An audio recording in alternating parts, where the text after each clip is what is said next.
Well, President Trump's aggressive executive order on immigration over the weekend has caused chaos in airports around the country. Many are calling his actions un-American. As of now, the U.S. refugee program is suspended and 7 countries have been banned from entering the U.S. The fight for immigrants got ugly in Washington as the president ended up firing acting Attorney General Sally Yates for not complying with his order.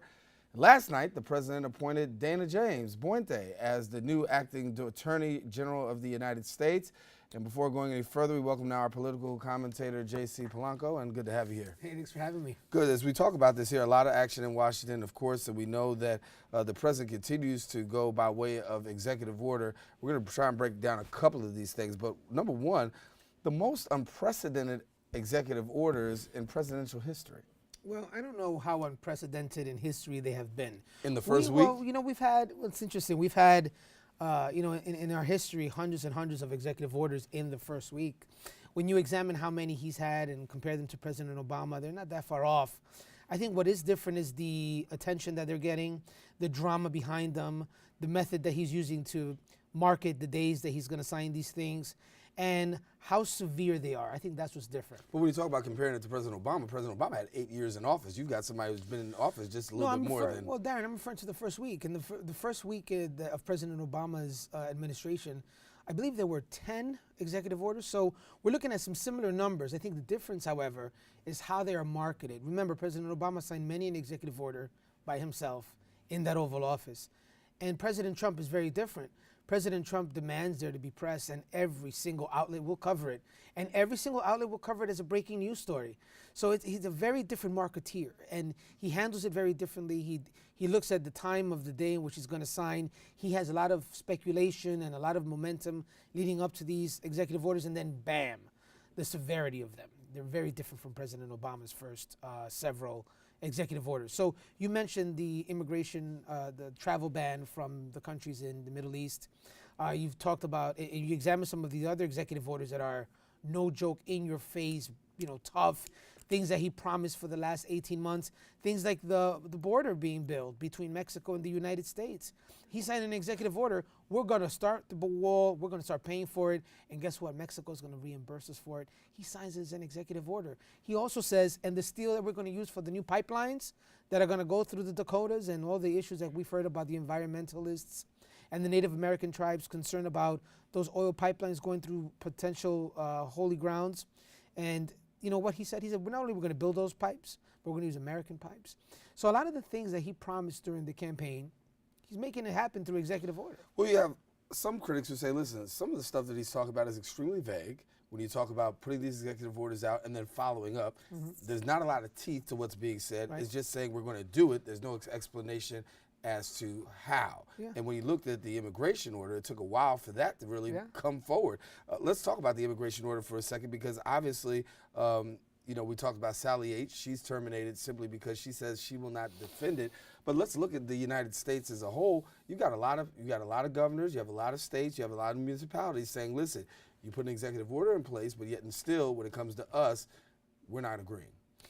And that's okay. They can disagree. An executive order is taken on its face value as being constitutional, but otherwise proven to be not constitutional or unconstitutional. The president won this election, and the president promised at one point, December of 2015, and I know you remember, we were here, he said he wants to ban Muslims from the United States. It took months for him to change his tone on this issue and start talking about regional bans and some countries that may be banned. But his poll numbers skyrocketed after that proposal. He never really clarified what he meant by the Muslim ban, and he still won this election. So there's something to be said about what his positions were during this campaign and how the country voted. So when he signs this executive order banning travel from these 7 countries, you got to remember, he talked about doing such a thing during the campaign. And the people supported him, and he is the president. So he signs his executive order. Look, I don't agree with it. Right. But I want Bronxites to know the executive order signed by the president, this is a power that he has. This is a power that he earned by winning this election. And guess we don't like it. Yeah. We don't like it. Exactly. But he signed it's a power, but you don't have to agree with it. You don't have principle. to. You don't have to. That's fine. You heard Michael Wiles just on a little while ago, connected to the Trump family, has represented the Trump family. An immigration lawyer says, listen, even this right now has got to get a second look, particularly when you look at the fact that the places that you're talking about are not where terrorist activity takes place. I know that's one of the talking points that the Democrats are using. And it's not just the Democrats, you got Republicans talking that too. No, I think the Democrats are using it more than anyone else. And please, I'm not attacking Democrats, but I want to tell you this. Those 7 countries are the same countries that President Obama listed as dangerous terrorist watch alert places for us to focus on, because they don't really have a government that's stable enough to review the applications of their own citizens. They don't have the ability to investigate who are the terrorists in those countries. They're in chaos, they're in war, and those countries that President Trump used in his executive order were the countries that President Obama highlighted for us to be careful with. So again, we can debate as to whether or not it's a Muslim ban. We can argue whether or not there's any terrorism going on there. I, for one, know that most of the terrorism that we've dealt with in the United States comes from Saudi Arabia, and they're not on the list, and maybe they should be. But I think this is something that Bronx says. Why not? There are many reasons. One of the reasons that the Trump administration says is they have established governments that can do the background checks that these 7 countries cannot. But the point is this. The executive order, on its face value, is constitutional until otherwise the Supreme Court rules that it's not. So when Bronxites get angry, I understand why you're mad. I understand it sounds terrible. And I didn't approve of it. That's why I was one of the never Trump Republican guys. But guess what? The man won. It's his right, and he's putting this through. His rationale is to keep America safe. Until the Supreme Court rules against it, it's constitutional. And we have to understand that this is how democracy works. So get mad. I'm glad you brought up the Supreme Court, because I want to go there too. Because just recently, the administration makes their announcement about their new Supreme Court pick coming out of Colorado, going to Colorado, 49 years old judge. What are we getting out of this, and what can we look to see coming forward? Well, Bronxites should know that when you talk about Supreme Court nominees, you always grade them as to how they view the Constitution.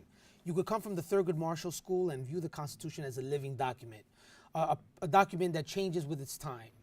And this is something that he was very, very serious about, and liberals on the courts tend to view it as a living document. Then you have originalists, and this is what you have with this nominee. He's someone that believes that the Constitution should be interpreted how the founders wrote it, not in some new fashion, but literally, right? How the Constitution was written, that's how you should be interpreting the Constitution. So he satisfies the most extreme elements of our government. He also satisfies the most extreme elements of the judiciary. You have in him someone who is very much in favor of states' rights, although he hasn't had any abortion cases before his court on the Court of Appeals.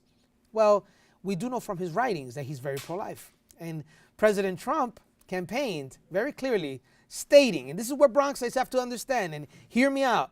He said, if I am president, I promise to appoint nominees to the Supreme Court from this list of 13. And he gave you the list. On that list was him. And this nominee, and like every other nominee on that list, is pro-life, disagrees with Roe versus Wade. President Trump has promised to get rid of Roe versus Wade, as you know it, and appoint conservative pro-life judges. And when he did this, he's fulfilling his promise. He won the election, and now he's nominating people that are going to take these positions on issues that a lot of Bronxers are concerned about. So I ask you, if you're so concerned about Roe versus Wade, and you're so concerned about how abortion rights matter to so many people in the United States, why then did 55% of white women support Donald Trump? They did. Why did so many people support Donald Trump nonetheless? The man won the election. Now, this is a democracy, and Bronxers have to sit back and watch it happen. You are going to see eventually Roe versus Wade overturned under this presidency. You believe that? I absolutely believe it, because he's promised it. And in the first 12 days of this administration, I don't care what your position is on Donald Trump, everything he has promised, he has come through on, including this latest nomination. So I'll tell you this, he's a little erratic, and I didn't agree with a lot of the stuff he said, but he's a man of his word. And when he told you he was going to get rid of it and that he's pro-life, he meant it. And he has his talking points ready as to what will happen when he finally secures enough votes on the Supreme Court. What's going to happen with the Republican with the Republican Party? Obviously, he's at odds with the Republican Party. This has done a lot to do, had a lot of an effect on the Republican Party, given the fact that, particularly when it comes to immigration, you got a lot of people calling Republican senators and congressmen saying, "Listen," and we're talking about midterm elections in a little while. Yeah. Is this gonna have an effect come midterm? I don't think so. You say that the party is at odds with Donald Trump. I don't know where you see that. The majority leader of the Senate has been clear that they're on the same page. The Speaker of the House has been clear. The Republican Party has been very unified for the last 5 months. Daren, this is real stuff. And when you look at it, we have never had this many Republicans in Congress. Since 1928, We have never seen so many Republicans in Congress and so little Democrats across the country. When you look at the 13 governors that you've lost, the 10 U.S. senators that the Democrats have lost, the 63 members of the House. So when you tell me what the Republicans should do, they're doing everything right. They keep winning and winning and winning. So I see that Bronxites are mad. But remember, we live in some bubble here where I agree with so many of them, and I'm a Republican. But I'm saying to myself, the rest of the country agrees with Donald Trump, and they voted him in, and they keep voting their Congress members in and senators in. And these midterm elections, Bronxites should know, have a majority Democratic senator re-election battle. So you're going to see more Democrats running for re-election in red states than you're going to see Republicans running for re-election.